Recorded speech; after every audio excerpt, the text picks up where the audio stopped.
మీకు ప్యారలల్గా పొంగులేటి శ్రీనివాసరెడ్డి తన పార్టీ కార్యాలయాన్ని తన ఆఫీసును పెట్టి మీకు ప్రత్యామ్నాయంగా మీకు పోటీగా అక్కడ వ్యవస్థ నడుపుతున్న మాట వాస్తవం కదా? మొత్తం వాళ్ళ పార్టీ ఆయన, వాళ్ళ ఆఫీస్ ఆయనకి స్వేచ్ఛ ఉంది, దాన్ని ఏమీ కాదను.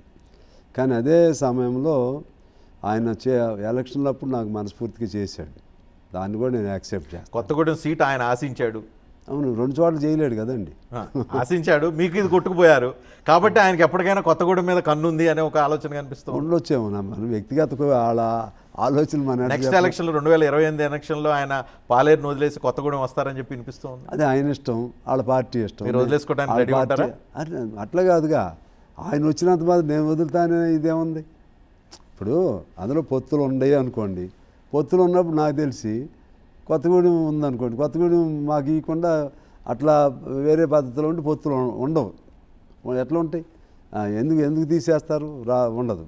రెండోది, ఆయన ఇక్కడ పోటీ చేశాడు అనుకో, మరి అక్కడి నుంచి ఇక్కడికి వచ్చాడనేది ఒక టాక్, అది ఈ పద్ధతిలో పోయేది కదా, నెగిటివ్ టాక్ అయింది కదా. అందుకని అంతా కాదు, కానీ మొత్తం మీద ఆయనకి దీని మీద ఇంట్రెస్ట్ ఉంది.